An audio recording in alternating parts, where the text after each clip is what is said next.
locally. Now is the time for you to support the Ruth Pauley Lecture Series.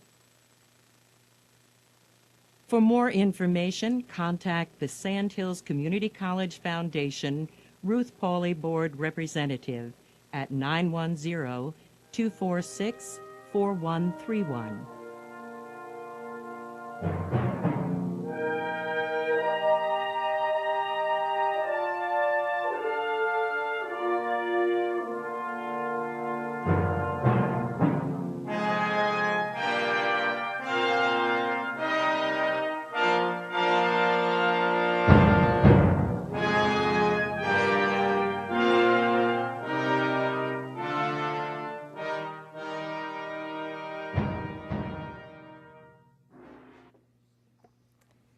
Good evening, ladies and gentlemen. I'm Sandra Wright, Chairman of the Ruth Pauley Board of Directors. On behalf of the board, I have the honor and the privilege tonight of welcoming all of you in this room and in rooms throughout the community to the first event in the 26th year of the Ruth Pauley Lecture Series. In a moment, fellow board member Dr. William E. Smith will come to the podium to introduce to us his very good friend, Mr. Jack Nicklaus and Mr. Jaime Diaz. My job tonight is to remind you of three things. Please take a moment right now to turn off your cell phones, cameras, and any other recording devices you may have with you. All of the Ruth Pauley lectures are recorded by the college and maintained in the Boyd Library, where you may review them during regular campus hours.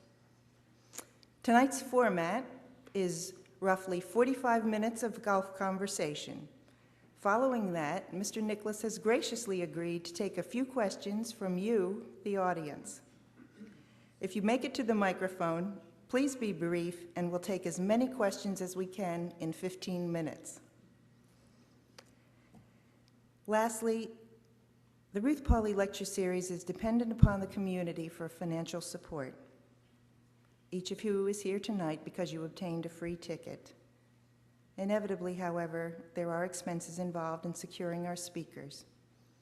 In your programs, you will find all the information you need if you would like to make a contribution to Ruth Pauley.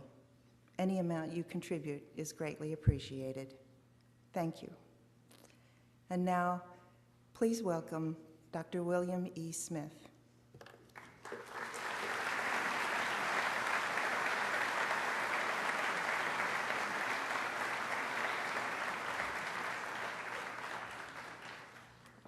Thank you very much. I'm happy to add my welcome to all of you for being here on this historic occasion. Now, I hope all of you have read the insert to your booklet. There you will find detailed information about our speakers. Therefore, I must keep my introduction brief. And I have strict orders from Mr. N to keep it about the length of an invocation. Jaime Diaz is the preeminent writer, author, and editor in the sports world, whose friendly, outgoing personality always puts one at ease. I came away from our first meeting grateful that I had gained a new friend. And although his office is in New York, Stephanie and he have a local address. A longtime friend of Jack's, he traveled all the way from Carthage to be here tonight. Jack Nicklaus is Barbara Nicklaus's husband.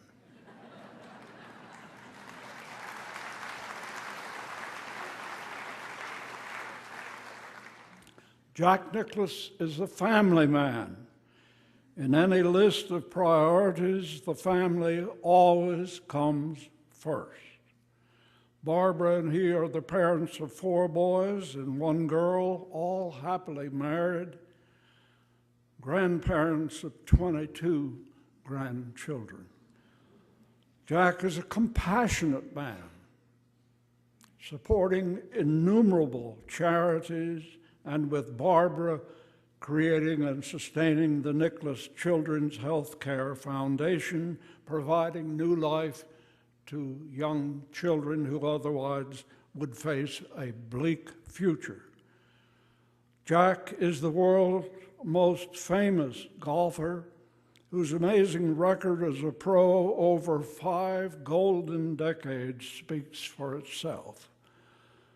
Bobby Jones, Jack's hero, famously said, "Tournament golf is played in a 5-inch space, the space between your ears, and Jack plays in this small place better than anybody else."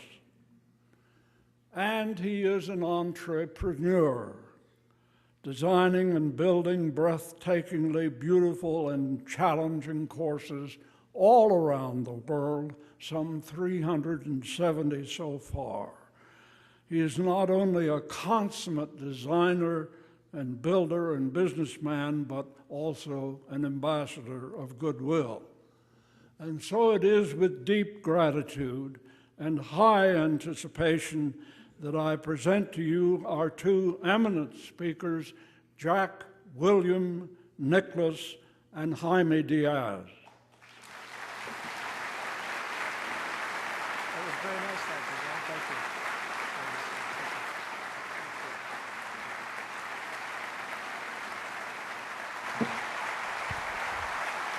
I guess I'll sit over here.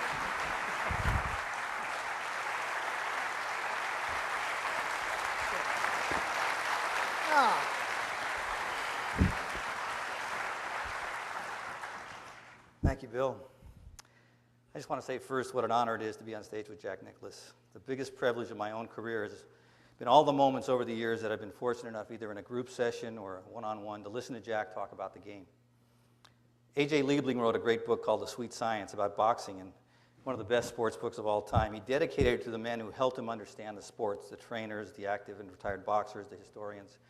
And on the dedication page, he wrote, "To my explainers."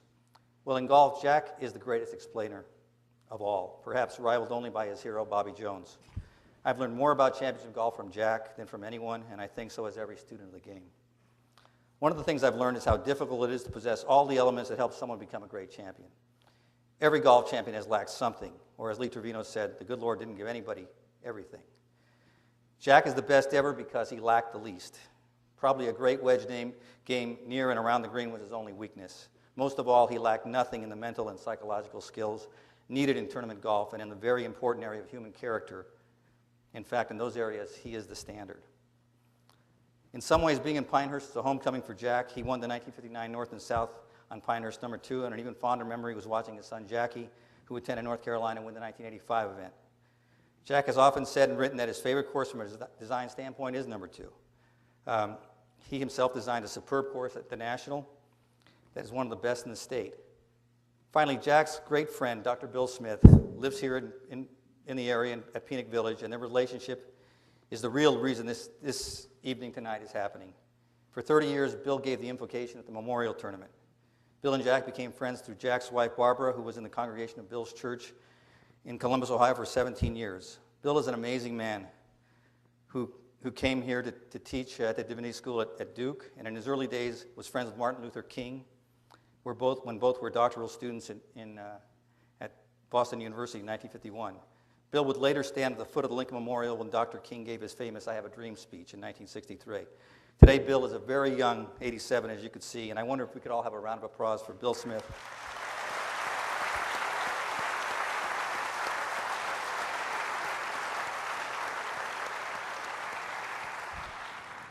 Thank you. Well, this is going to be a little difficult because there's so many possible questions for Jack in so little time, and I've already talked too much. But Jack, first, could you reflect on your experiences at Pinehurst? You know, what the place means to you, some of the things that you went through in your career here, and now that you come back with another golf course here, how do you feel about this place? Well, first of all, Hello, ladies and gentlemen. It's nice to be here, and nice to have been asked by my friend, Dr. Bill Smith. And, you know, he's been a very big part of my wife's life and our life. And so when he asked me to come, I was obviously delighted.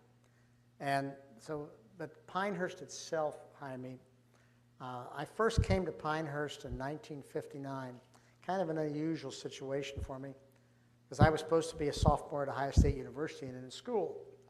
And that spring, or that winter, I was selected to the Walker Cup team. And which got me in the Masters. And then, so I went to my golf coach at Ohio State, Bob Kepler. And I said to him, I says, Kep, he says, oh, I know, you made the Walker Cup team, that's fantastic. He says, we won't be seeing you this spring. I says, what do you mean we won't be seeing me this spring? Oh, you're not going to go to school, you're going to go play the Masters, the North-South, the British Amateur, the Walker Cup matches. You're going to have a great year playing golf. You can play golf next year. How many college coaches would do that today? Well, anyway, I came down here in April to play in the North-South. And I had been here prior to that. I'd come in probably a couple of years before that with a friend of mine from Ohio. And but I had the opportunity to come and play. I loved Pinehurst. I've always said at the time he said in the introduction, I've always considered Pinehurst to me Donald Ross's finest example of golf course design, and in that here you have a totally tree-lined golf course without really having a tree in play, and or part of the strategy. And I always loved that, and because water was never a factor. I just loved the play and how the golf course played. I loved the way the greens were, the bounce off the greens, and you had the ability to place any club you wanted to from off the green. I just liked that. And I want to tell you, when I won the North-South here in 1959, I was 19 years old, and that golf course was tough. As an example, I played a fellow named Bob Cochran from St. Louis in the semifinals, and I shot 81-82, and I beat him 2-1. I played Gene Andrews in the finals, and I shot 82-83 and beat him 1-up. Wow. So the last 4 rounds I played, I didn't break 80, yet I beat everybody else in the field. Wow. That's how difficult that golf course played. In those days, if you missed a green, you didn't have that nice, smooth grass that's out there. You were in holes and bounces and knobs and all kinds of foreign grasses and everything else. And this golf course was tough. And, you know, I know that, and I haven't seen the golf course that's been redone. I'm sure that Ben and Bill did a nice job with it. As I understand, a very nice job. I'm sure they will. But the golf course itself, I just love it. I love the Pinehurst area. I love coming here. And, I mean, everybody is here. Tell me what else you do in Pinehurst besides, I know there's a lot of other things, but mainly come here to play golf. And so, and certainly you don't have any golf courses to play here, do you? And when I had the opportunity to do the National, we had a lot of fun with it. I know that probably it was the toughest set of greens I ever put on a golf course to start with. And we haven't eased them that much since. But it is a nice golf course. It's a fun golf course. A lot of my friends have come to me and says it's their favorite golf course, so that's a nice compliment. But I always enjoy coming back. We have the possibility of doing some more stuff here in the very near future, which I don't want to talk about yet, but I'm looking forward to coming back to Pinehurst again. Good. We're looking forward to seeing you again. You know, you've had such an eventful life, Jack. I'm often struck by how happy your childhood was, your recollections of it. Wonderful, wonderful relationship you had with your parents, especially your father. You know, how was that the foundation of everything that followed? Well, you know, I think that both Barbara and I are products of a Midwestern conservative background. And we're both sides of my family are German. Half of my wife's side was German. My wife's maiden name was Basch, probably pronounced Bosch when it came from Germany. And we came from the south side of Columbus, which is sort of a German part of town. And my parents had good values about their family was first. they raised their kids to have good values and to try to do the things the right way. My father was his father was worked on the, I think it was the B&O Railroad, and he was a boilermaker. And he took my dad and his two brothers down to where he was working about 135 or 40 degrees down there making these boilers. And he said, boys, I want you to see this, and I never want you to have to do this. So my dad became a pharmacist, another brother became a pharmacist, and the other one became a dentist. And my Barbara's, my mother's father worked on the C&O Railroad. He was a conductor on the C&O Railroad.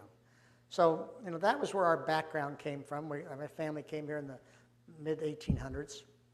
And I'm not sure exactly where all of Barbara's family came, but they came from that same basic area. As a matter of fact, Barbara's father was a high school math teacher at South High in Columbus, Ohio, for 53 or 4 years, and taught my father math when he went to high school at South High. So our background, so they came from a very conservative background, and a background that believed in family values. So when Barbara and I got married, we basically said that we wanted to have a young family. We got married when we were 20 years old, and we had Jackie 19 months later. And we were only 21 when we had our first child. We've been married 52 years now. And we have 5 kids, 22 grandkids. And the neat part about it is Barbara made the commitment to me that she would make sure that the kids knew their father. And I made the commitment that I wanted to know my kids too. I didn't want them going off to college not knowing their father. So we spent a lot of times with the kids, with the family, and did things that were family things. And my kids do the same thing today. They don't ever miss their kids, which are my grandkids' events and so forth. We spend a lot of time with that, and I'm very, because our family has always been our priority. Golf is a game. It's a wonderful game. I love the game of golf, but it hasn't interfered with what I've done with my family. So anyway, that is our background. That's where we came from, and I think that's our values. Thanks, Jack. I always see how much you fondly remember your dad, and he was your partner in golf who started playing when he hurt his ankle and needed a partner, and you were like a 8-year-old kid or 10-year-old kid at that time. My dad started. My dad was a good athlete. He was he had a couple of course records when he was a kid in Columbus and played golf. And when he went to college, he didn't play golf. He played football, basketball, and baseball, and started the golf team at South High. And he played football, basketball, baseball at Ohio State, played professional football under an assumed name, which they did in those days. They played football at Ohio State on Saturday and played in Portsmouth, which is now the Detroit Lions, on Sunday. And he was a city tennis champion. Yeah. So my dad was a very good athlete, so he introduced me to everything. Mm-hmm. My dad was not only my father, but he was my best friend. Yeah. And we spent just an enormous amount of time together. He introduced me to everything. We did everything together, and we just had we had a great relationship. I wondered how, he showed such great support and contact with you in all things, and yet you never felt he pushed you. How did he manage that? Well, he introduced me to so many things, he didn't push me into anything. Mm-hmm. He introduced me to everything, and he always just introduced me and let me do what I wanted to do. Yeah. He introduced me to golf. When you were talking about, he broke his ankle, and he was actually did that playing volleyball, another sport he played.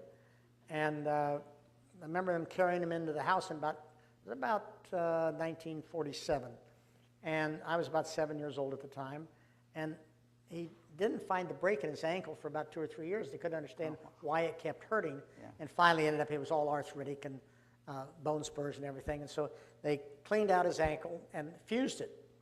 And the first 2 fusions didn't take. They did 3 fusions on it, and the doctor told him he needed to take up something that he had to walk. And he hadn't played golf since he was a kid. Mm-hmm. And so he took up golf again. And we moved out to the suburbs. We joined Scioto Country Club. He opened a pharmacy out in the Upper Arlington. And he took up golf, but he couldn't make a game because he couldn't walk. He took me along, I was 10 years old, to carry the bag. And so we'd stop at every green, and I'd go out and chip and putt and play bunker shots and so forth and so on. And after a few weeks of this, he said, would you like to learn how to play golf. And I said, sure, I'd love to learn how to play. I'd like to learn how to do everything. And so I was very fortunate. That was the year that Jack Grout came to Scioto for the first year. Yeah. Also, the PGA Championship was at Scioto that year in 1950. So I got the opportunity to learn from a great teacher, a fellow who grew up with Ben Hogan and Byron Nelson at Glen Garden in Fort Worth. And Jack was he was not a pushing man. He just was very, very quiet and passive. But what he did, I started on a Friday morning classes, just like about 65 other kids at the same time. And about the second or third week, he would say, Jackie boy, come out here and show these kids how to knock the ball in the air. Yeah. Jackie boy, come out here and show these kids how to play a bunker shot.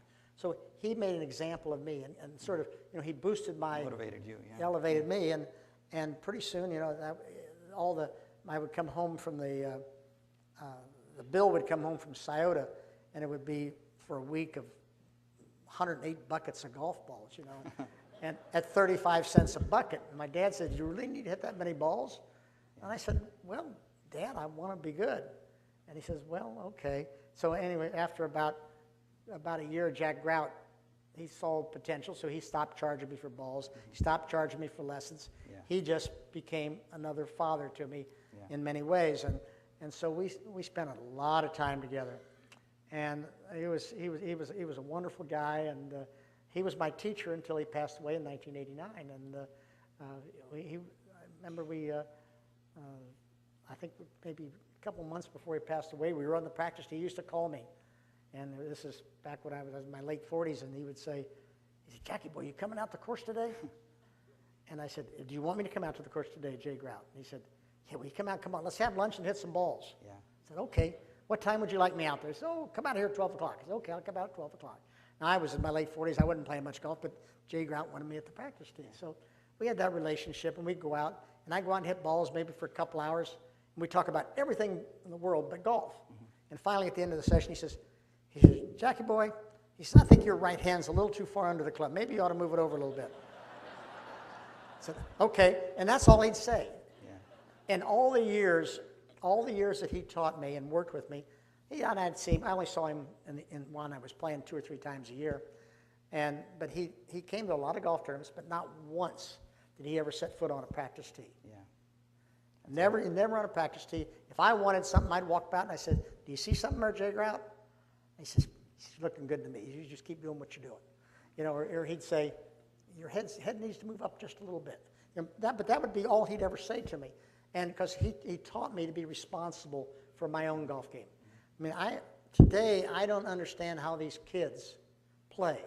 They've got a golf coach. They've got a swing strength coach. They've got a nutritionist. They've got a sight coach. They've got a caddy who tells them everything and what club to play, and they got a caddy for the caddy. And I don't understand it. We used to go out and play golf and had fun playing golf and enjoyed it, and it was not a big deal.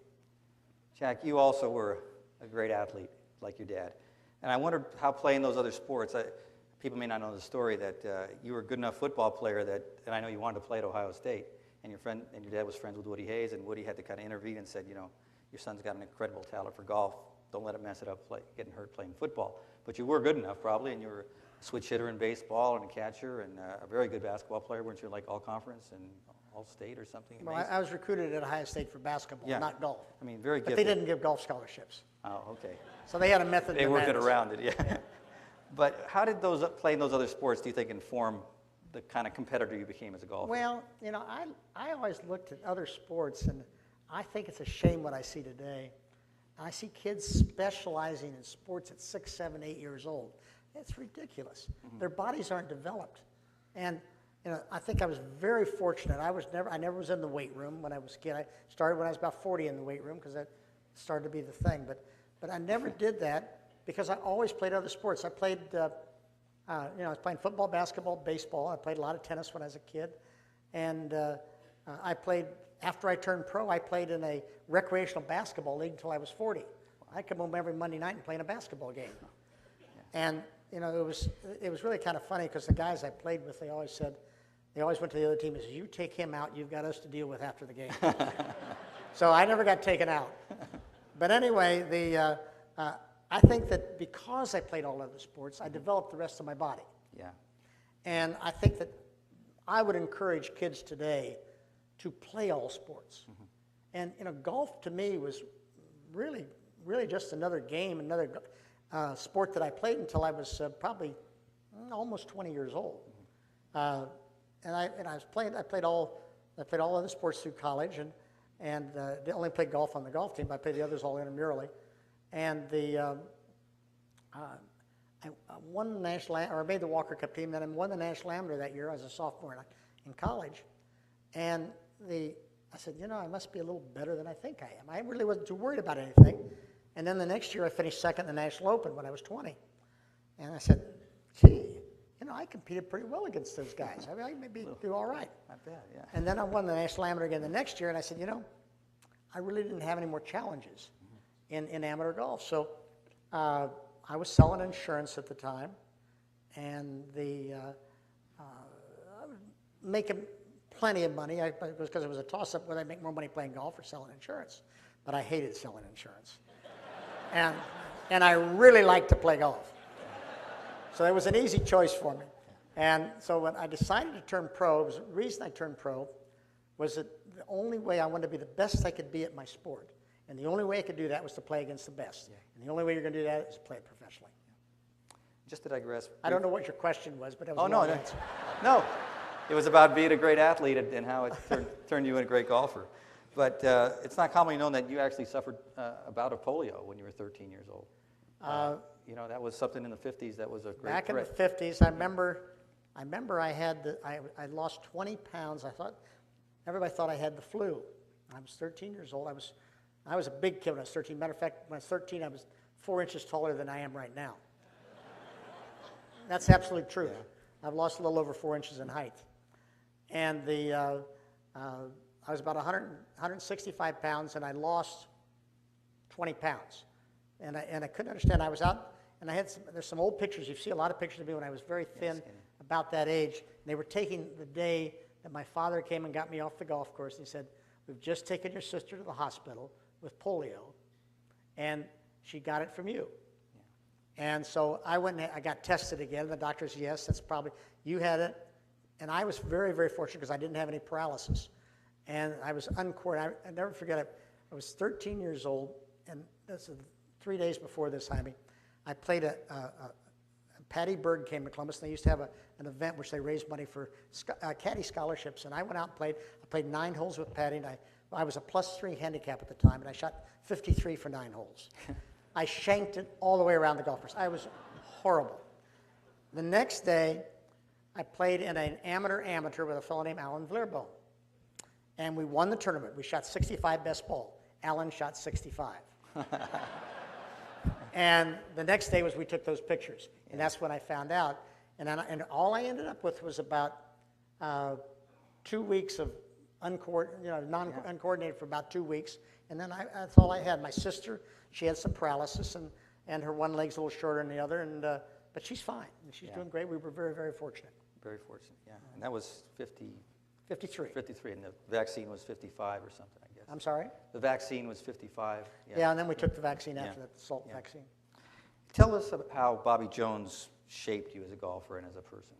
Well, Bobby Jones won the U.S. Open at Scioto, where I grew up in 1926. My father was only 12 years old, but he came out and watched it, and he was a big Bobby Jones fan. Mm-hmm. And when I started playing golf in 1950, there were many members at Scioto who had seen Jones win in 26. It's only 24 years later, so there's a lot of fellas that were there. And I kept hearing, Jones hit it here, Jones did this. And Jones never parred the 9th hole at Scioto in the Open. There was a big tree that overhung the right side of the green, and he kept hitting this big elm tree. Fortunately, Dutch elm's disease came along, and you can now hook it in there. And but Jones was, I always heard all about Jones, and pictures all over the place. So that was my orientation to the game, and I didn't really know much about anybody else. First recollection I have of anybody was 1953 when Hogan played so great that year and won the Masters, the PGA, and the British Open. And But, and I forgot what your question was. No, about Jones. Yeah. Bobby Jones. So anyway, as I went on, and I qualified for the National Amateur when I was 15 years old. And I went down to the James River course at the Country Club of Virginia in Richmond. That's where it was played. And it so happened that Bobby Jones was a speaker at that dinner that night. And Jones, that day of the dinner, I hit a ball into the 18th green, and it was a long par 4, and I hit about a 3-wood into that green. And Bob Jones called me over and introduced himself, and he said, "Young man, I've been sitting here for a couple hours, and you're the only second person to reach that green all day." And I was, that was pretty good. So anyway, I went to that night. He spoke at the dinner that night, and after dinner, he walked over to me, and he had this sort of 2 canes that he had sort of strapped to his wrists, and he said, "Young man, I want to come out and watch you play a few holes tomorrow. What time are you playing?" I said, "Oh boy." So I played first 10 holes, and I kept looking over my shoulder for Bobby Jones. And finally, I'm walking off the 10th green, and down the fairway in this cart comes Bobby Jones. He comes up to the 11th hole, and I immediately went bogey, bogey, double bogey. And he turned to my dad, and he said, "Charlie," he said, "I don't think I'm doing Jack much good," and he got out of there. Anyway, I got back to even and lost the match on the 18th hole.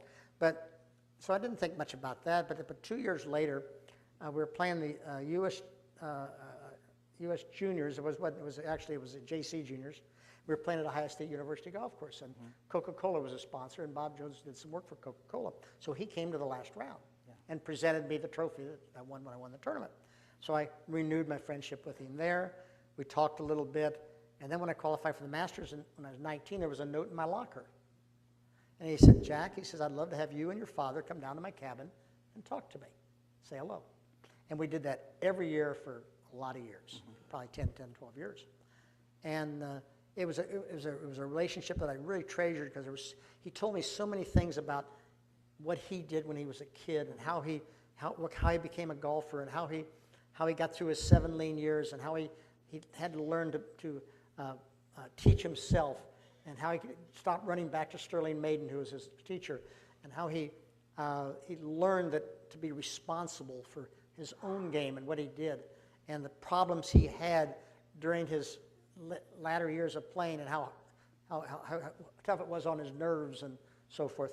And we had a very nice relationship. I mean, obviously he was many, many years older than I was, but still he gave me nice counsel, and I really appreciate it. So the Masters has always been something very, very special to me, and special because when I was 19 years old and I drove down Magnolia Lane, it was a great feeling. What a sensation. I mean, I drive down Magnolia Lane now, I get the same sensation. It's just a great place. That's wonderful. Because of him. Thank you. Talk about some other players that had a big influence on you. Of course, Ben Hogan. You played 36 holes with the final 36 at Cherry Hills. Yeah, first time I met Hogan, we played the first 2 rounds of the U.S. Open. I shot 140. We were at Cherry Hills. I shot 142, and Hogan had shot 142. My dad walked over to me, and he says, "Hey, guess who you're playing with tomorrow?" And I hadn't looked at the leaderboard or anything else. And he says, "You're playing with Ben Hogan." I said, "Ooh, man, is that neat?" Here's a 20-year-old college kid playing with Ben Hogan in the National Open. And anyway, Hogan couldn't have been nicer. Everybody talked to me, "Hey, boy, he's tough to play with." Hogan was terrific. He played golf a lot like the way I wanted to play golf. He was cordial. He said good shot when it was a good shot. When it wasn't a good shot, you didn't hear anything. Yeah. And we talked a little bit walking off the tees. When it was time to start working on your shot, he quietly went about his business, and I went about mine. But what I learned watching him that day, I mean, the shots that he had hit the previous 18 greens in regulation in the second round. And we played a 36-hole Saturday. That's when they played 36 holes.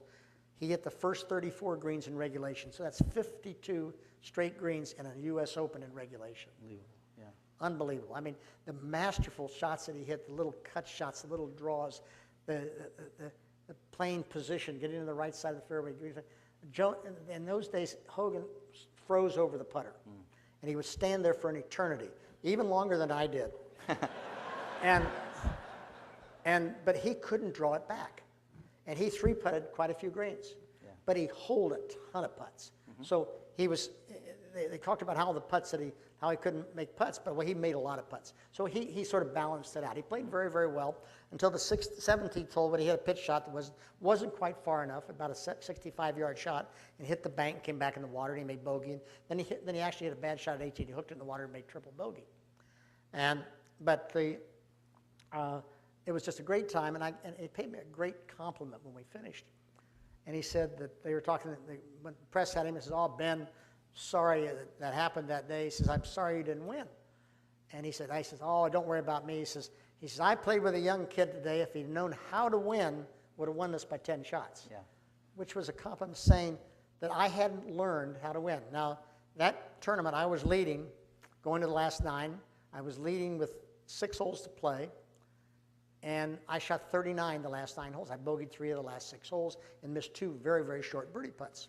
Or I don't want to think. Palmer won the tournament, and I've always told Arnold, and I said, "Arnold, if I hadn't shot 39 that 9, nobody'd ever heard of you."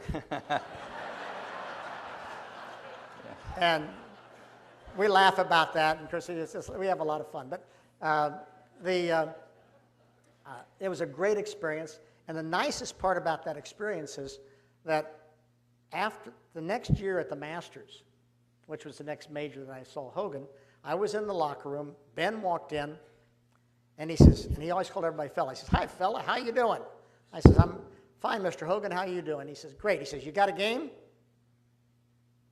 I said, "No, sir." He said, "Would you want to play?" "Sure, let's go play." So I played a couple of practice rounds with him in the Masters. He did the same thing at the U.S. Open that year at Oakland Hills. And the compliment of here Ben Hogan wanted to play with this young 21-year-old kid.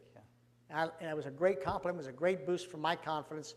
But also, I just turned around and said, I got the opportunity to watch Hogan play a lot of golf. Wow, at a very formative age.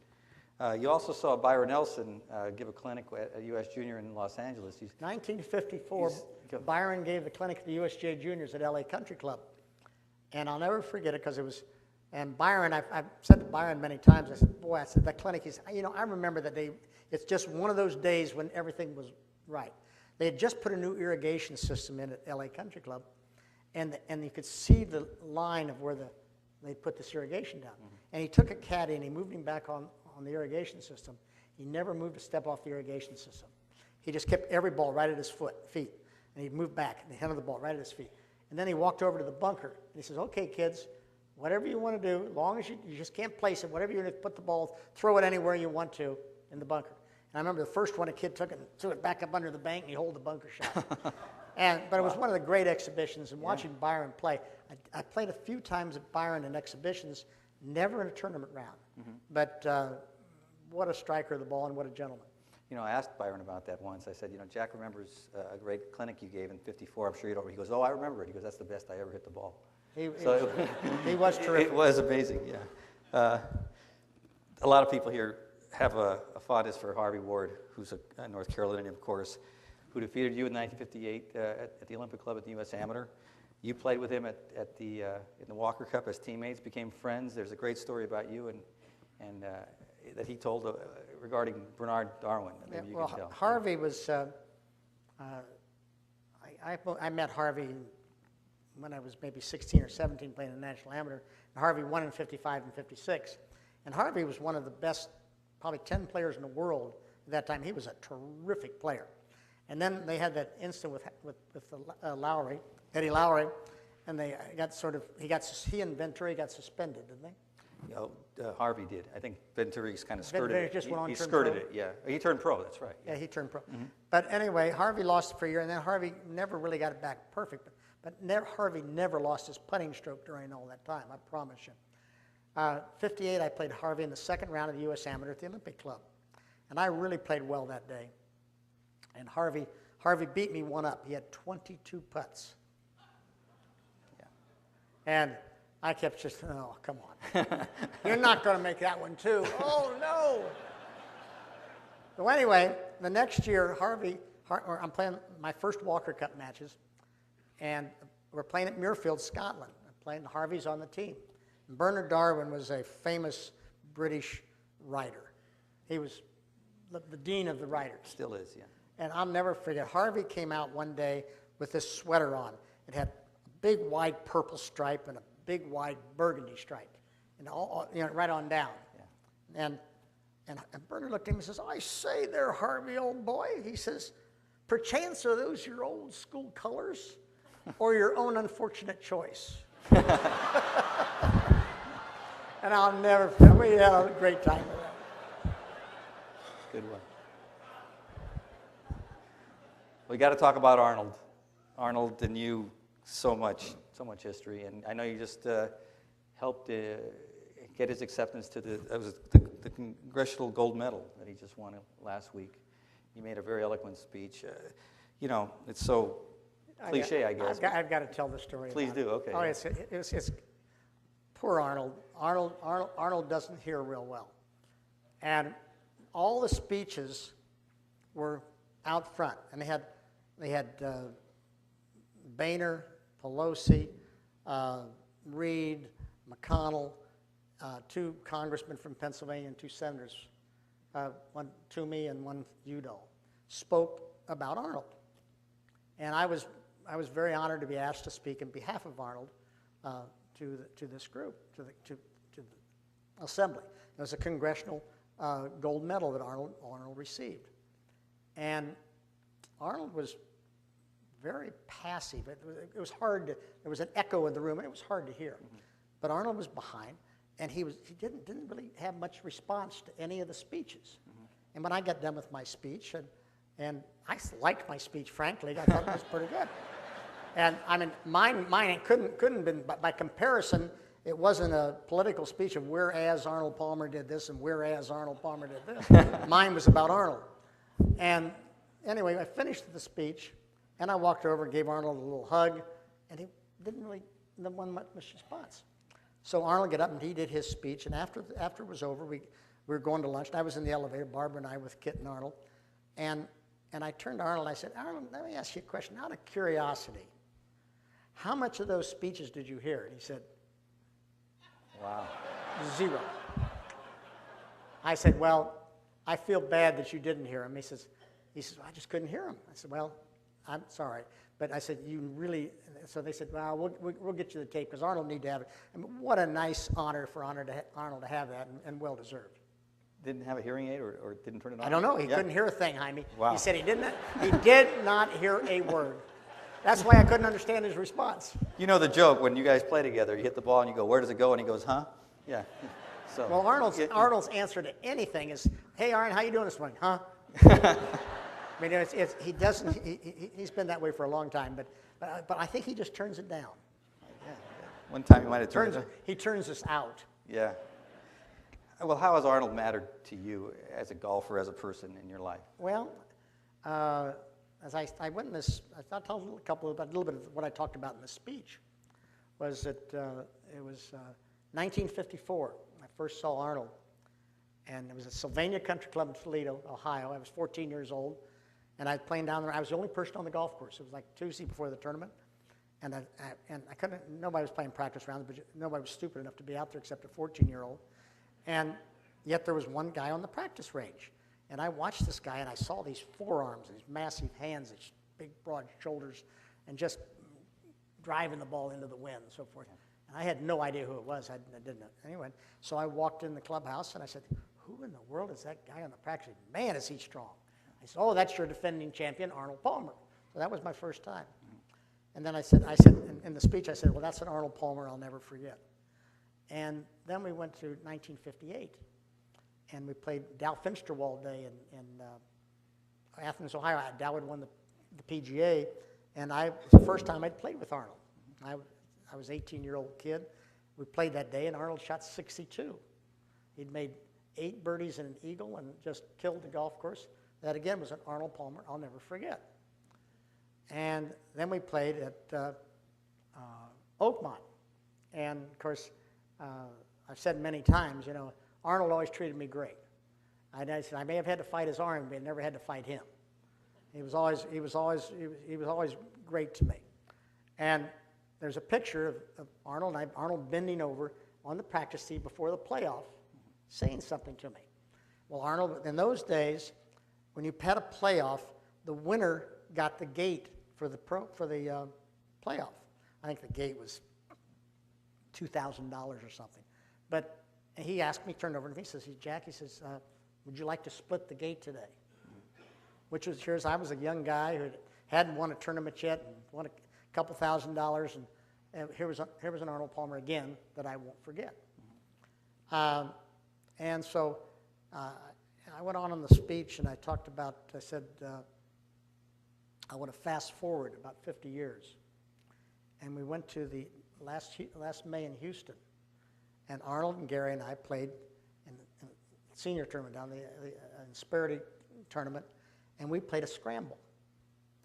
And we got to the last hole, and we had about a 25-footer, and we were going to win the tournament, but we would like to have made that putt just to ensure it, and Arnold made the putt. And you would have thought that he had just won his 5th Masters or another U.S. Open. Yeah. And it was so great to watch the enthusiasm of Arnold Palmer. Yeah. And again, I said that was an Arnold Palmer I'll never forget. But Arnie was, our wives were great friends. We traveled together. Many times he came to Columbus when I lived up there and picked me up in his airplane. We flew all over the country playing exhibitions. I don't know how many times that Winnie and Arnold and Barbara and I flew across, going to the British Open. We played bridge all the way over, or bridge all the way back. And we spent a lot of time together. We played Ryder Cup together. We played Canada Cup together, which is now the World Cup. And we played team championships together. We played partners. So we played a lot together. We always had each other's back. And we had a great relationship. And fortunately, I mean, today we still have probably a stronger relationship than we've ever had. Yeah, I mean, nowadays we always hear about, hey, you can't get too close to your rival, and it's, emboldening him if you do that. You guys didn't feel that way. I mean, No. there was obviously competition. Oh, no. When we played on the golf course, Yeah. he wanted to kill me and I wanted to kill him. Yeah. There was no question about that. And Gary Player the same. Yeah. I mean, we're all great friends. But I had dinner with Gary 2 nights ago. And I was with Arnold on Wednesday and Gary on Thursday. Yeah. And it's 2 nights ago, last week, I'm sorry. Then we had Gary on the end of the week. But anyway, it doesn't make any difference. We spend a lot of time together. We still do a lot of things together. And of course, we've always got the needle out. Yeah. I mean, for years, we've always, when we played, when one of the other ones shot a bad round, we couldn't wait to get to the locker room and ask the other guy, says, hey, great round today, Arn, where'd you get all your birdies? Or Gary, where'd you get all your birdies? Or Jack, where'd you get all your birdies when I shot 75? It was something that we all had a needle out, but we enjoyed that. It was a competition. Yeah, thanks. But we had great fun. Yeah. Why was Lee Trevino so difficult to beat? Trevino was probably the most difficult guy to play with. And, I mean, he never shut up. He just never shut up. And he said he never liked to play with me because I walked too fast. He said, you walk too fast, I can't keep up with you, and you won't listen to me. I said, duh. I said, why do you think I walk fast? Anyway, Lee Trevino is a guy who came from a very meager background, who had a couple of marriages that weren't very good, never really knew his kids. He was a rough character. And he married Claudia, his present wife, came from Connecticut, and they had 2 kids, Olivia and Daniel. And they have become the apple of his eye. Daniel's just going off to college this year. Lee Trevino, I've never seen a man who's turned his life around like Lee Trevino is. He has become a great dad, and he has spent tons of time. He said all through high school, he couldn't wait to take Daniel to school in the morning and pick him up after school, where they could go play golf together, or they could do something else together. And I mean, I'm so proud of him. And he is just a totally different person. And I got more admiration for that guy than most any guy I know. Wow. And as a golfer? Well, as a golfer, he was terrific. Mm-hmm. And he was tough to beat because he was tough. Yeah. I mean, he hit the ball down the fairway, and he hit the ball on the green. Yeah. I always said there was 2 guys that I thought were the best strikers of the ball in golf. One was Hogan, the other was Trevino. Yeah. Trevino was terrific, and he was a tough competitor. He didn't care what your name was. He says he was going to get you. he was tough. You know, Johnny Miller had a moment there, a couple of years, where he frankly felt, you know, I played with Jack in the World Cup as a partner, and I was better than Jack. In Johnny's inimitable way, he went ahead and said that. Did you in any way feel that? Did you feel that at this moment, you know, Miller might actually be better than me? No. No. Okay. Mr. Diaz and Mr. Nicklaus, this is about the time that we agreed Oh, my to. gosh. Okay, just a second. Let me finish that. Okay. We haven't talked 45 minutes, have we? I'm sorry, Jack. Yeah, I got about 4 more pages. Well, Yeah, sorry. We'll keep going if you want to, whatever you want us to do.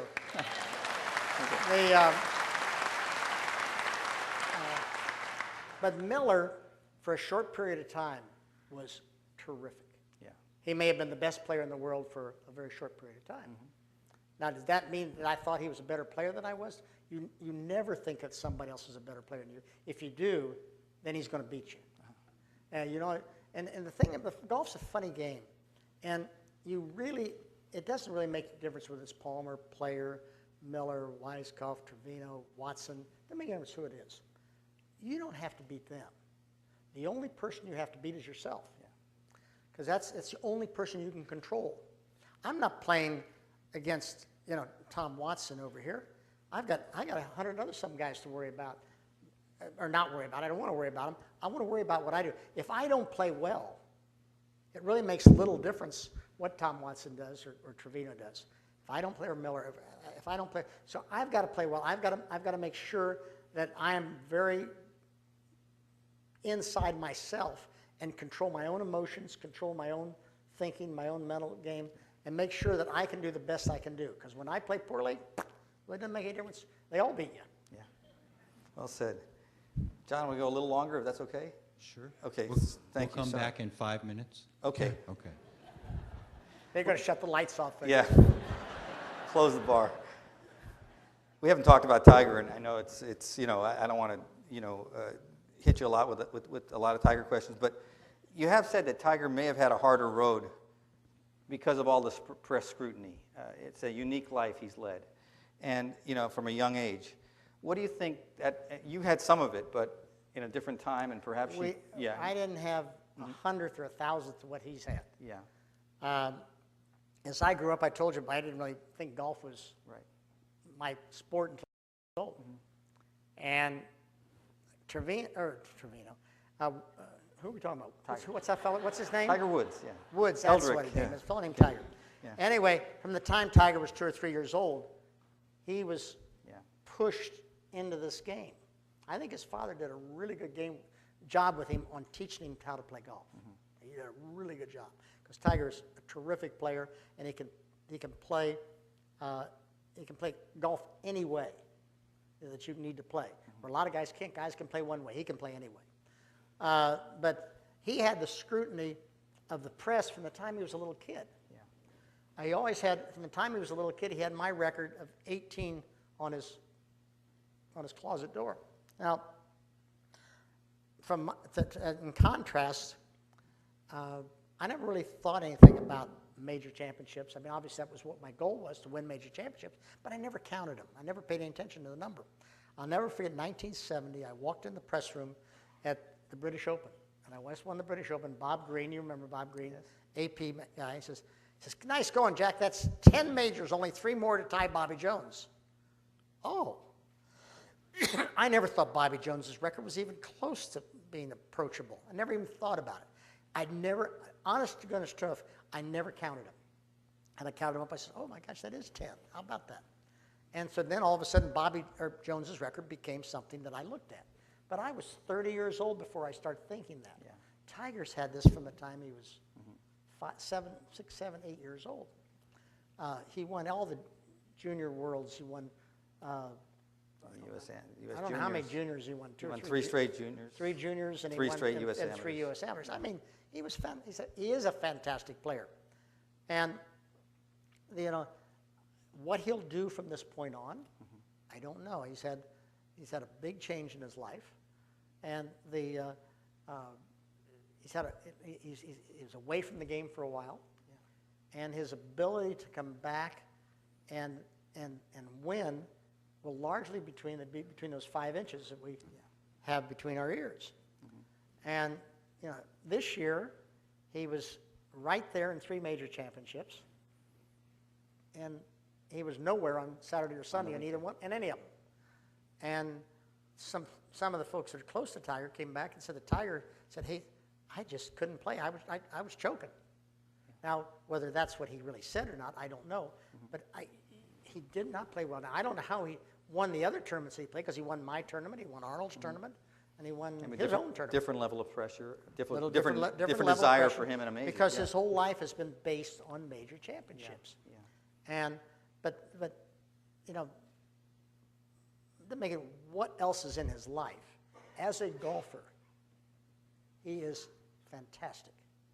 And he's got unbelievable talent. He's got a great work ethic, and he's got goals. And so whether he'll attain those goals, I don't know. But only time will tell. Okay. A couple more. You said there are a lot of good players today, but there were more great players in your day. Can you explain that? Well, I think there were a lot of good players 5 or 6 years ago, but more good players when I played than there was 5 or 6 years ago. Yeah. Today, I'm going to update that statement. Today, I think there are more good players than there ever was in the game of golf. I think Roy McIlroy is fantastic. I love the kid. I mean, he has got what a great personality, what a nice young man. He's humble. He handles himself well with the press. He handles himself well on the golf course. I really like him. And I think that there are a number of other ones that are very good. I mean, with Tiger and Phil still out there, you've got Dustin Johnson, who is a terrific player. He's approaching 30, but he's still a terrific player. You've got the young kids of Ricky Fowler and Jason Day, who's had an off year, but he's still a terrific talent. Keegan Bradley. You can go on forever. I mean, you can go on and on. There's a ton of them. And the game of golf, from a tournament standpoint, I think is really healthy. International players coming from all over the world. The game is becoming a more international game. And the Olympics, think what golf is going into the Olympics in 2016. And unfortunately, they are in 2016, 2020, and they vote in 2017 whether golf will stay in the Olympics. So we've only got really one shot at keeping golf in the Olympics. But think about what the Olympics will do to the growth of the game of the golf in countries such as Brazil, about 700 million people, China, 1,300,000,000, India, about 1,300,000,000, Russia, what's Russia, about 300 million? Boy, seems like more. I think they're a little less than that. I don't know. I mean, because China's like 100. All these places where government will support sport, and they will fund it and finance it. And look what the Russians have done in tennis with the women. Look what the Chinese have done in the Olympics with every sport. Imagine what they'll do with golfers.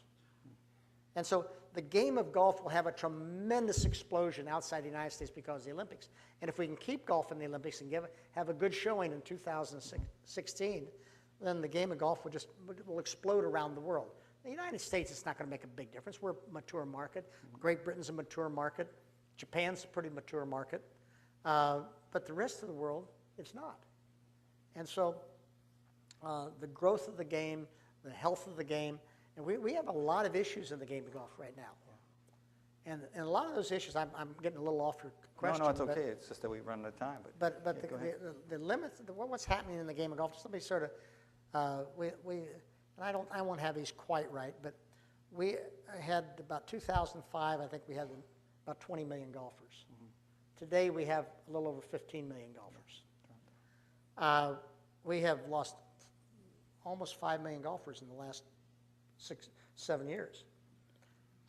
We've lost a tremendous number of women golfers. We lost like 37% of the women. Like 23% of the kids have left the game. And, you know, what's the problem? Well, the problem is that you out there understand that, you know, life has changed in this country. We are in a computer age. We're in an age when everything is instantaneous. It's fast. People don't want to spend 5-6 hours doing something. You know, all other sports are played in 3 hours or less, even a long game. And we have got to wake up in the game of golf if we want the game of golf to continue. We've got to wake up. I mean, the three main things we've got to think about is that the game of golf is too hard, the game of golf is too expensive, and it takes too long. Those are the three things we have. And if we have to address those. I think the USGA right now is doing some testing and assembling some information on these issues. And I think the golf ball will probably be the biggest issue of that. And I don't know. I think they're going to bring the golf ball back.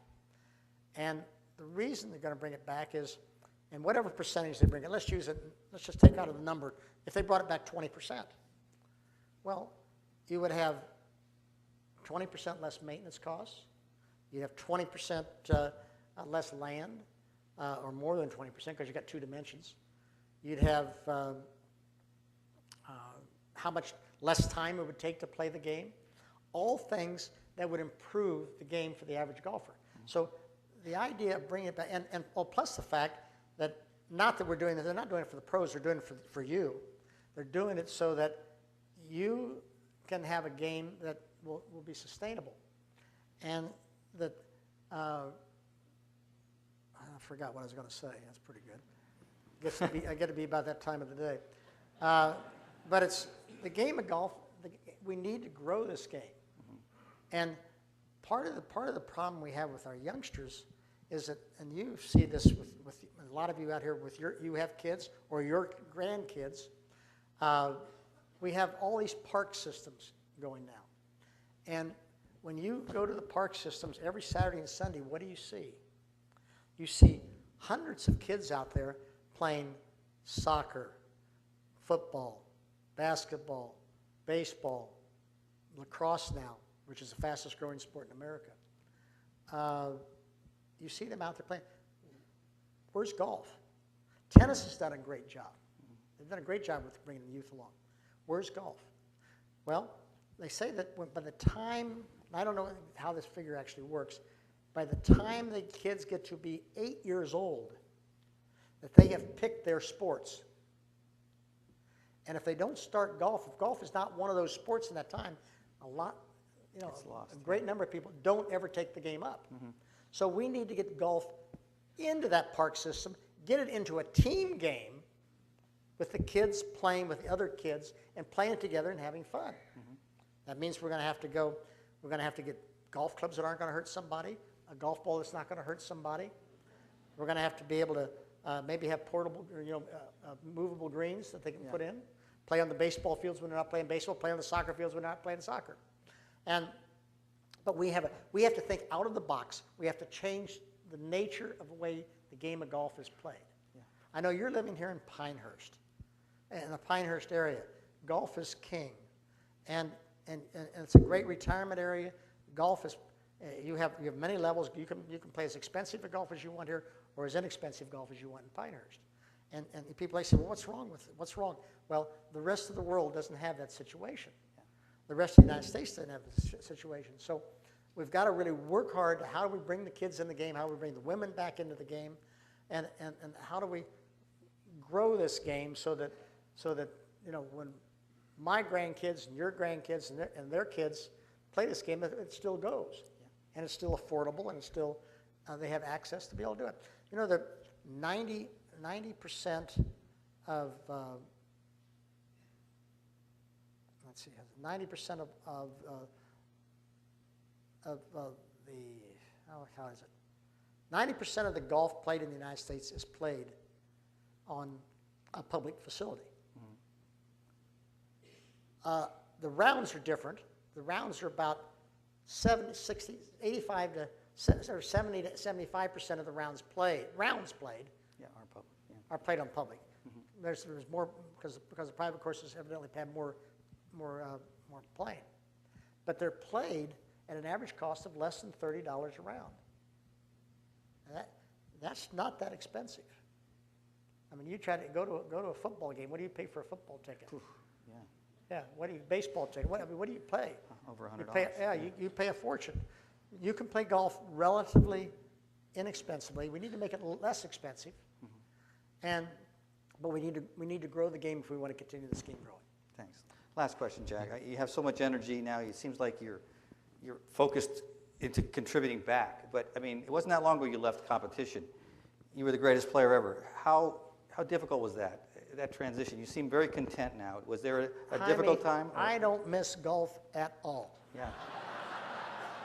I play golf about once a month if I have to. I did play today. I played up in Washington, and I love doing the things I do. I've got this golf shirt on, which represents our healthcare foundation, the Nicklaus Children's Healthcare Foundation. I'm very proud of our thing. We started that about 7 years ago. We've raised a little over $22 million now in the last 7 years for kids. And I went to Washington. We started in Florida related to the Honda tournament, and that's how Barbara got started. And I should say, and Dr. Bill introduced me as Barbara Nicklaus's husband, and she's absolutely dead right. And I support her in what she's doing there, because she really, we had five kids and 22 grandkids, that if we wanted to take a kid to a hospital, we had to drive to Miami, which is 2 hours, or Orlando, which is 2.5 hours. People with kids with sick, or parents with sick kids do not want to drive. I mean, it's too difficult. And you've got a sick child, you really want to be able to take her. So we wanted to try to do this in the Palm Beach area. Well, anyway, I wanted to have this. I said, I felt like I might be able to have a little bit greater outreach. And so we've set our foundation to where I can try to help some places in areas. So today I went up and I played in golf in Washington area, and it was to benefit 2 children's hospitals in the Washington area. And so they raised about $300,000 today, and we had a nice day, and that's one of the things why I keep busy. Yeah. Is I'm doing what Barbara tells me to do. You guys understand that? But I said I've got 22 grandkids. They're playing everything. Barbara's at a volleyball game right now, which I'm missing it because of you all. But anyway, but she's at a volleyball right now. I've got another volleyball game tomorrow night. I've got a middle school football game tomorrow. I've got a middle school volleyball game tomorrow. I have a high school football game on Friday night. We go to every Florida State game. I've got a grandson playing for Florida State. Yeah. Look for Nick O'Leary, number 35. In the pros. We're playing against Clemson this weekend. He's going to catch a lot of passes. And but anyway, my plate is full. I love the game of golf, Jaime. Yeah. But golf was my vehicle to competition. I love competition. That's why I played all sports, and I just love competition. But when I lost my vehicle to competition, which was lost my golf game and my ability to play, I didn't really miss playing golf. Because I have so many other things I'm doing as it relates to the charity work that I can do, which is what Barbara loves to do, my grandkids, and I love to fish. And give me a fly rod and I'll go anywhere. Yeah. Thanks, Jack. We have some questions from the audience. John? Thank you, Mr. Nicklaus and Mr. Diaz.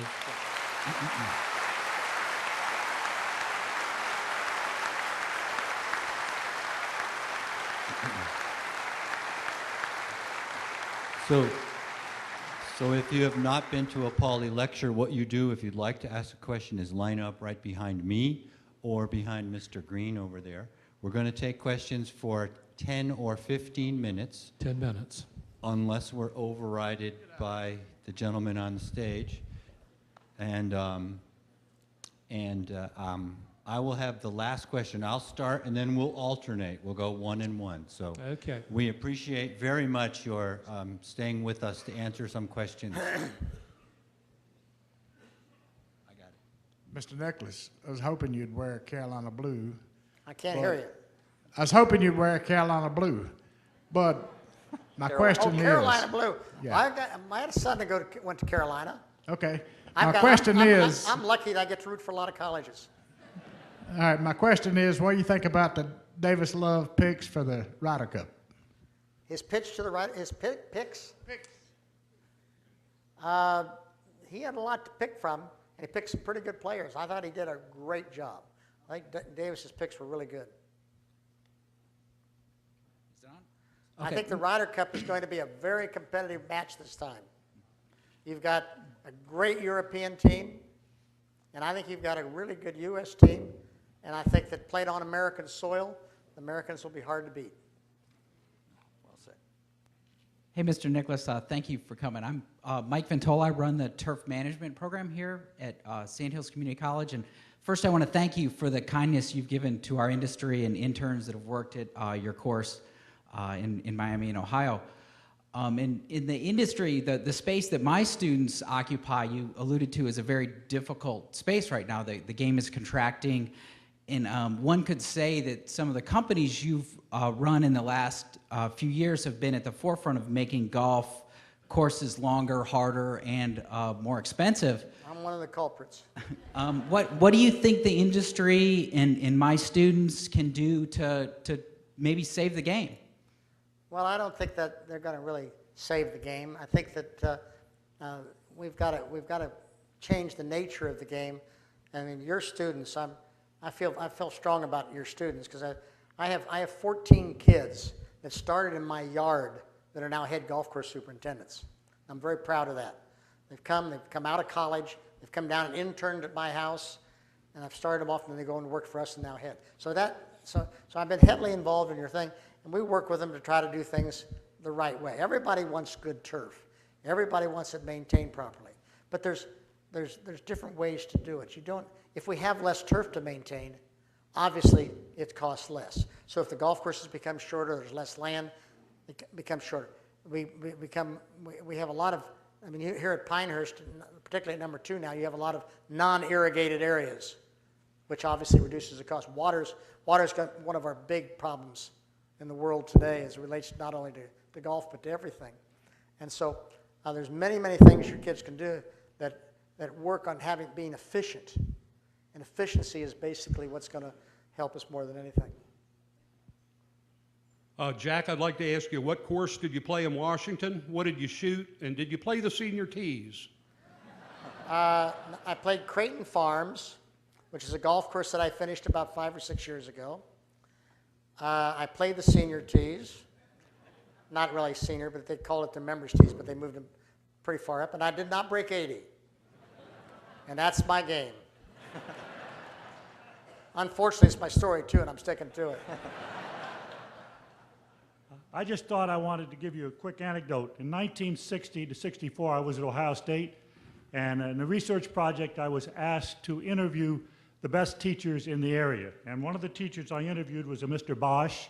And after I got through the interview, I asked him what he was going to do, and he said, "I'm looking forward to watching my son-in-law play golf." So you might tell your wife that her father was a great teacher. Stanley Bash, that was him. He was taught at South High School, as I said earlier, and he was I'll tell you an interesting story. Barbara says it's why I married her. I was a freshman in college, and I was taking a renewal math course. It was a college algebra math course, which math I was fairly decent at. And I had a German instructor, and I didn't understand a word he said. And I struggled through this course. It was my first quarter in college. We were on the quarter system at Ohio State. And I'd had 2 C's and a B in the 3 midterms.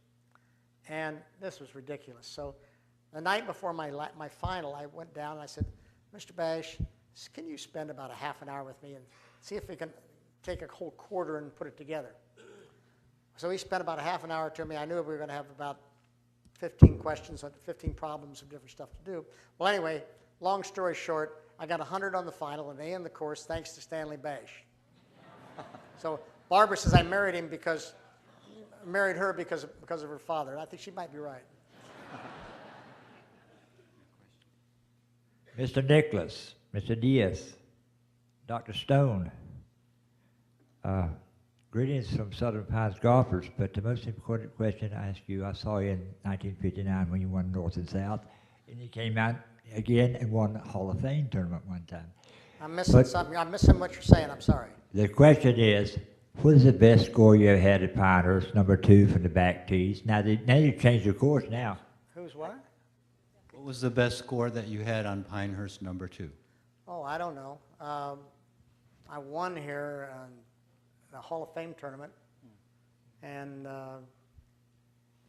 Scores were low. 65 probably. I don't know. 66, 65. I don't know. But as you know, as I said, Pinehurst number 2 has always been, I said earlier, my favorite course from a design standpoint. And it's, I always loved playing it. The conditions made so much difference in playing the golf course. When it's soft, it's not a very hard golf course. When it is hard and windy, it is really tough. Yes, sir. It's, first of all, Jack, it's been terrific having you here in the Pinehurst area. Thank the you. Greatest golfer of all time. Thank you.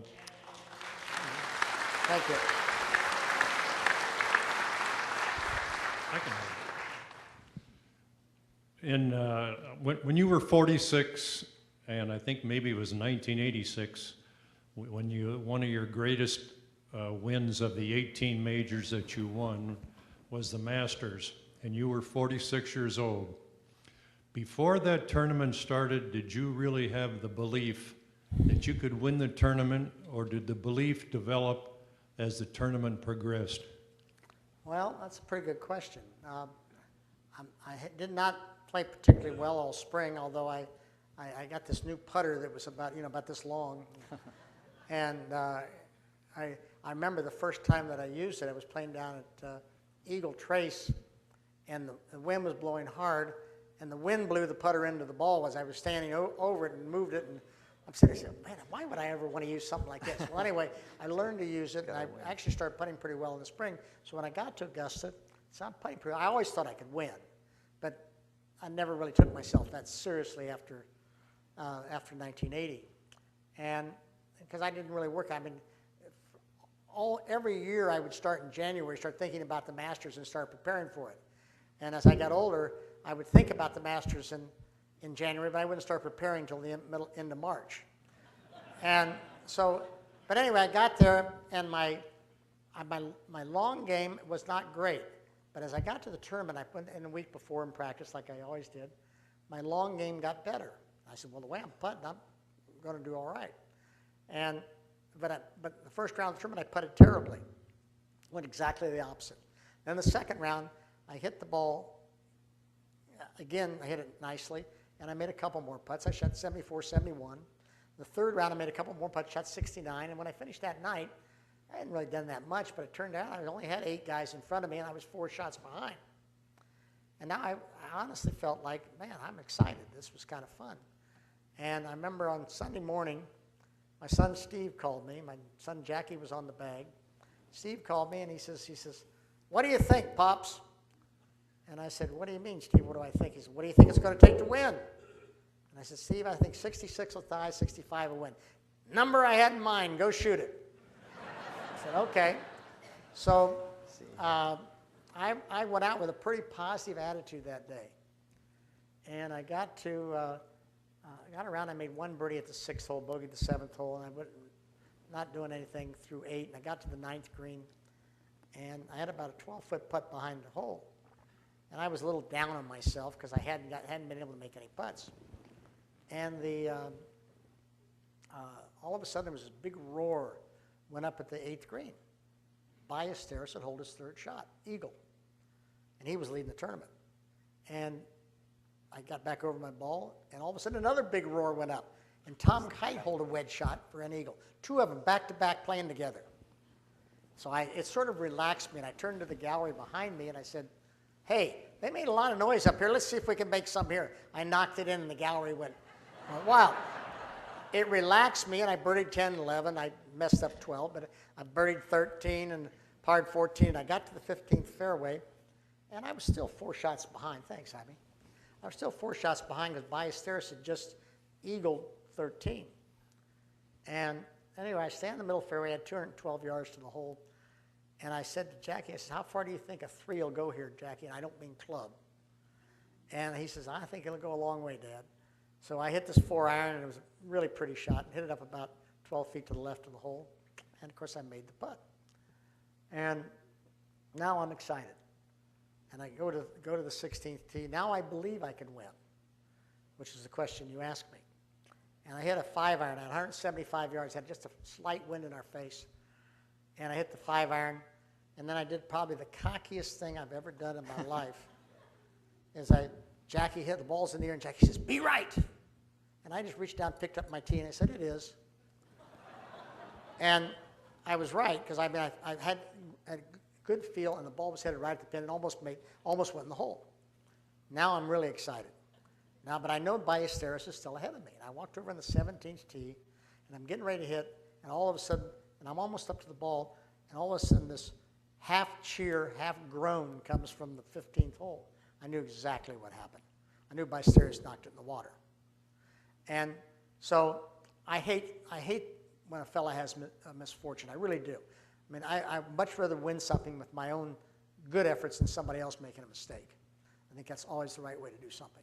But anyway, early in the week, I talked with Sevy, and he says, you know, I said, I haven't played much this spring. He says, I am not very sharp. He says, I don't know how well I'll do. Well, he played pretty well, but when you haven't been playing well and you get yourself under pressure, he tried to hit an easy 4-iron rather than the hard 5-iron. And when you do that, you just quit. A lot of times you quit on shots because you just can't play that shot when you haven't had enough pressure on you. And he barely got it into the water. And so now all of a sudden, I'm pretty close to the lead, and I hit my tee shot up the left side, and a little further left than I wanted, but still, I wanted the angle to the pin. I had 112 yards, hit a pitching wedge. I knew I couldn't hit it over the green, hit it in about 12 feet, and never forget, sitting there, Jackie and I were looking at the putt, and I don't really ask my kids much, or any caddy ever much about putting, but Jackie's pretty darn good. And so I said, what do you think? I said, I see it going a little right. I said, I see it going right too. I said, but I think it's going to straighten out. There's Ray's Creek over there. And he says, you think it's going to straighten out? I said, yeah, I think it's going to straighten out. He says, okay. He says, pick a line, keep your head still, knock it in, which is what he said to me every putt that day, keep your head still, because I always move my head. And so I hit the putt, and the ball started turning a little bit right, and then it just sort of stopped breaking and stayed straight. Straightened out, went in the hole. And I've gone back and putted that putt 100 times since. It's never straightened out again. So I don't know what it was, but it happened. Thank you very much. But anyway, we got to that. That was the first time I led the golf tournament. And of course, then we played the last hole, and I parred the last hole and won. And of course, I had to wait for Kite to finish the tournament, and he struggled. He hit a really nice second shot and hit a pretty good putt at 18, about 12 feet, and probably the easiest putt you could have on the green, right up the path from the right of the hole, and it didn't go in. And then Norman birdies 5 holes in a row. He was out of the tournament. And all of a sudden, he shows up, and he gets to 18, and then he didn't hit a very good second shot at 18. He hit a little pitch out to the right, and he bogeyed the hole, and I won the tournament. So, but it was a tournament that, you know, I didn't think I could win. Nobody else thought I could win, and you know that was why it was so neat to have that happen, because it was just I had lightning in a bottle, and you know I don't think I'll find it again. I got to take. Hi, Jack. I have to take this opportunity to remind Excuse me, sir. you. Sir, excuse me. We have a question over here, and we're running out of time. So thank you.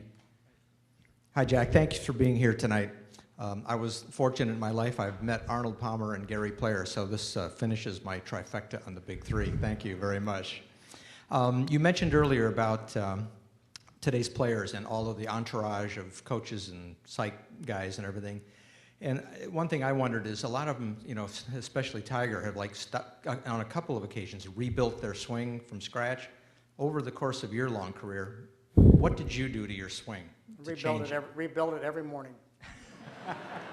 I mean, you know, does Tiger's swing look any different now than it did 10 years ago? Not really. I mean, how many times you've got a friend you play golf with, and you see him from 100 yards away, you know exactly who it is, right? And Tiger swing looks the same to me as it did 10 years ago, but you constantly fiddle with your swing. Your swing doesn't really change. There are little pieces of it and elements that you change in the swing that you work on. The biggest change I ever made in my swing was after 1979. I had a very poor year in '79, and I just saw on film my hands were too upright. I was too much on the line of my head. I needed to get them back behind my head. Well, I had to move my hands from here to here on my backswing, and I made that change. But you know, golfers make changes every day. I mean, I walk out in the morning and I say, okay, what's my swing du jour? And you know, that's why you go to the practice tee. I don't know how I felt that day. I don't know whether I'm going to have fat hands or I'm going to really be lively or my legs are going to be dead or what. But I've got to know, I know where I want my swing at the end of my practice session, and I know where it starts. My idea is to bring them together to go to the first tee. So every day I change my swing. And frankly, that was the one thing that I learned from Bobby Jones, that never be afraid to change your swing, even in the heat of battle. I changed my swing in the last round of the Masters or the U.S. Open in the last 9 holes if I didn't like what I was doing. Now, I did it conservatively. So in other words, if I had, let's say I was playing, I got to A-man corner, and I didn't like what I was doing. There's no way in the world I'm throwing the ball at the pin. I'm going to throw it into the right side of the green, play a conservative shot, try to get back that place. I'm trying to play a 12 conservative anyway. I always want to hit it over the middle bunker. Never going to take a chance on that pin. 13, I'll make sure I stick it a little further right while I'm working on changes in my swing. But I do that. I've done it all my life. And then when I get to 14, there's not a lot of trouble. Then I can go ahead and try what I want to try. So you rebuild your swing, you gain your confidence, and you get it back rather than just going along with what you had. So talking about Tiger rebuilding his swing, I mean, he does the same thing that we all do. He just got more press about it. My dad... You all change your swing every day? Yes. Absolutely. Yeah, we all do. We're no different than you are. I'm sorry.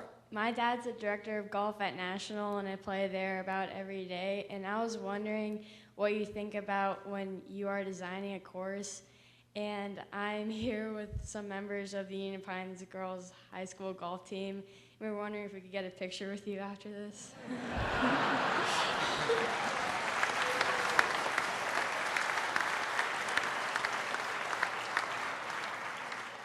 Well, if we don't, it'll be my loss, okay? But we will do that, sure, we can do that. What was your question? What do you think about when you're designing a course? What do I think about?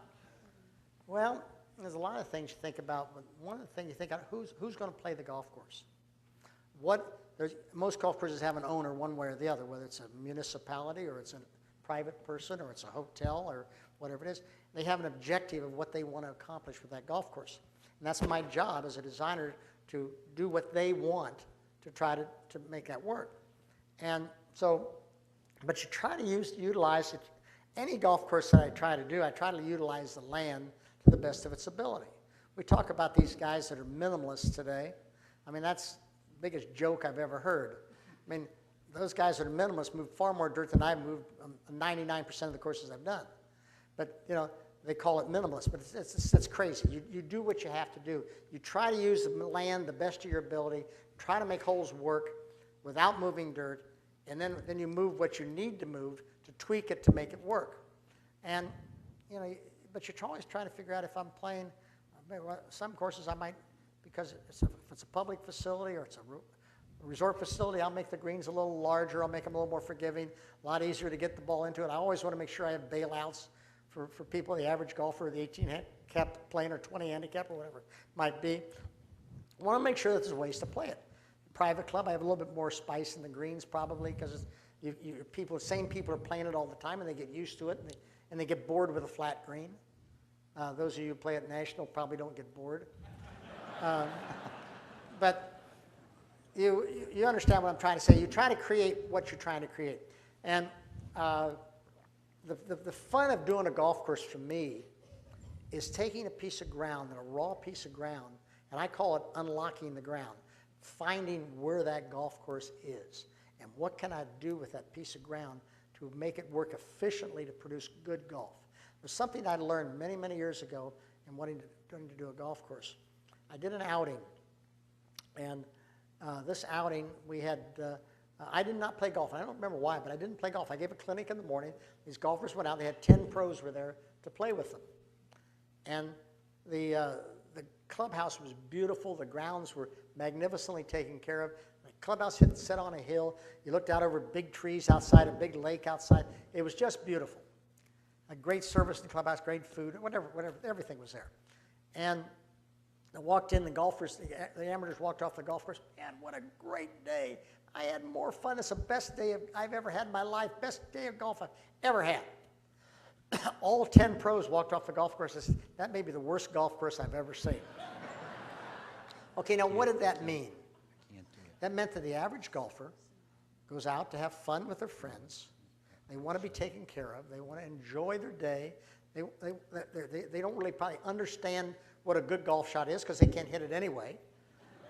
Or at least they don't have the ability to play a number of them. So they're not really trying to play what the strategy of the golf course tells them to play.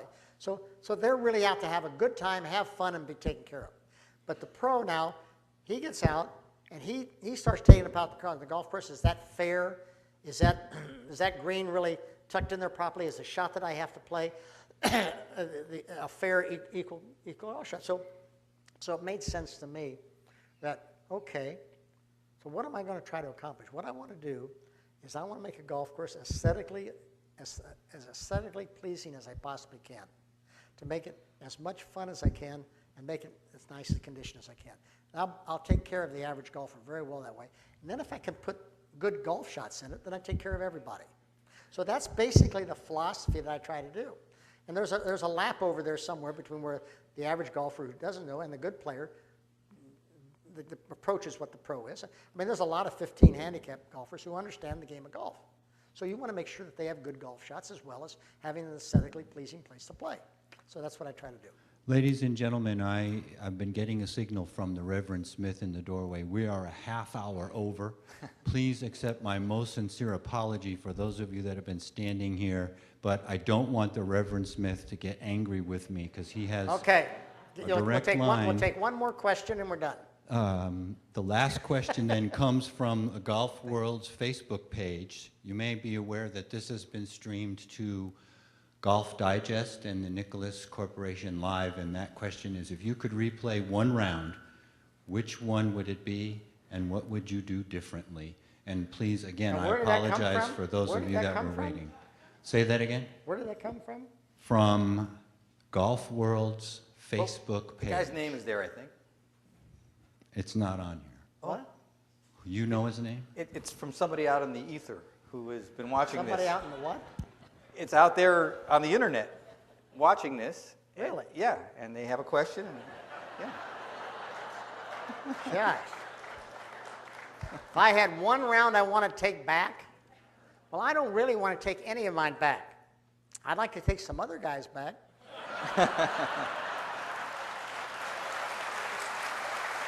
And I can name them probably in order. And they're just individual shots. I'd like to take back Watson's chip at 17 at Pebble Beach. I'd like to take back Trevino's chip at 17 at Muirfield in 72. Let's see. I would like to have one shot of my own I'd like to take back. And this is kind of an issue. I'll sort of end on this. 1977 Masters.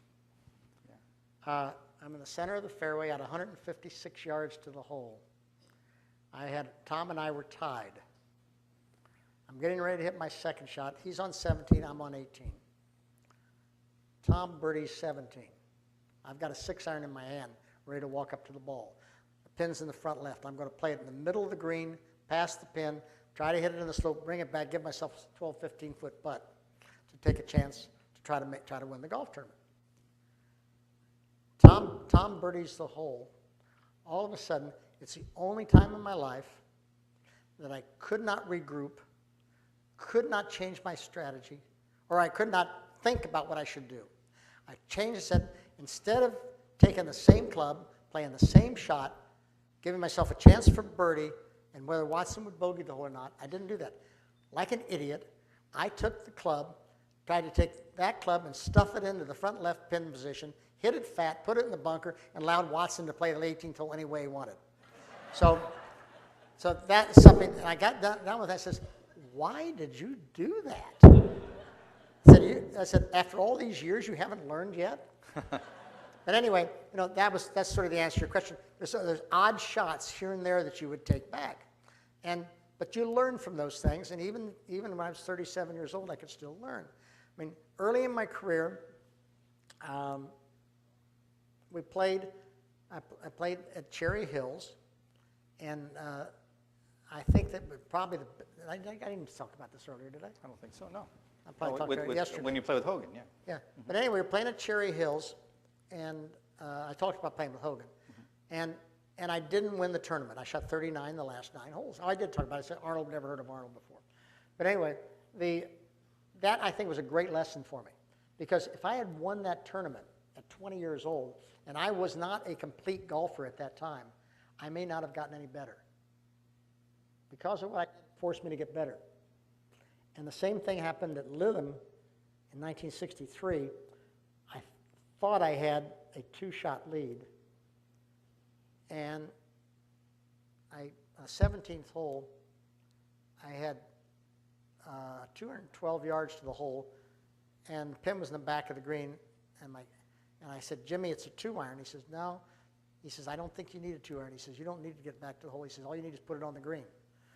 And I said, oh, no, I want to get it back to the hole. And I took my 2-iron, probably the only time I should have ever listened to my caddy. But anyway, I hit it through the green, chipped it back, missed the putt. Missed about a 5-foot putt. 18, I drove it off the 18th tee. I stood on the 18th tee, and you could look down the 16th hole at Lytham, and Bob Charles and Phil Rogers were on the 16th green, but the wind was blowing down the hole. They both hold 20-foot putts, but I couldn't hear the noise because of the way the wind was blowing, so I thought they both parred the hole. So I thought I had a shot lead going to the 18th hole, and I said, well, I'm going to just take it over those bunkers. You saw where Adam Scott hit it this year? Last hole, I hit it in the next bunker up. But I hit it right, but I hit driver, he hit 3, but I hit it right in the face of it and came back down in the bunker, and all I could do was pitch it out, and I made bogey, and I thought I'd tied the tournament. And it turned out they'd birdied the hole, and I lost the tournament by a shot they played off. But I learned that, from that time, I've never played a driver off 18 at Lytham since. I've played a 1-iron or 2-iron ever since. And the 17th hole at Lytham, there's no way in the world you ever want to be by that pin or to the left of it. So you learn from that, but all those experiences are all things that are part of your education. And if you don't have the education to learn, it was kind of neat. Roy McIlroy, had developed a nice relationship with Roy. And I helped him a little bit. He came and talked to me a couple of times and so forth. And after the Masters last year, he came to the Memorial Tournament. And I asked him, I said, did you learn anything? I said, you got to learn from what mistakes you made. And he said, like, 83 the last round or something? And he says, yeah. I think I did learn. I said, I think I learned some of the mistakes I made, and I learned why I made them, and I'm not going to make them again. I said, well, great.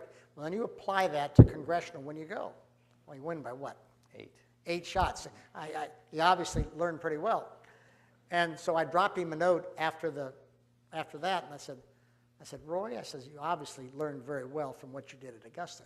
Now, more importantly, did you learn why you won?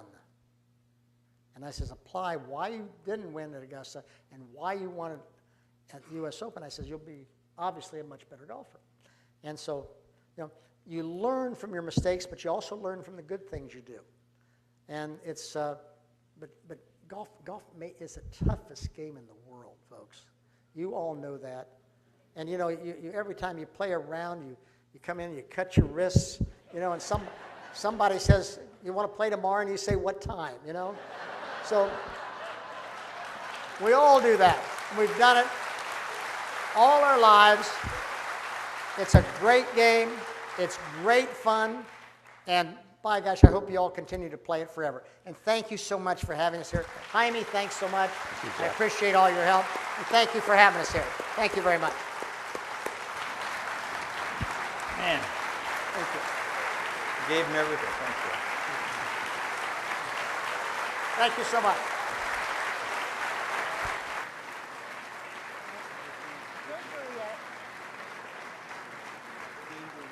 Ladies and gentlemen, thank you for your participation. And as a token of our gratitude to tonight's speakers, we have a special gift, something unique to Moore County,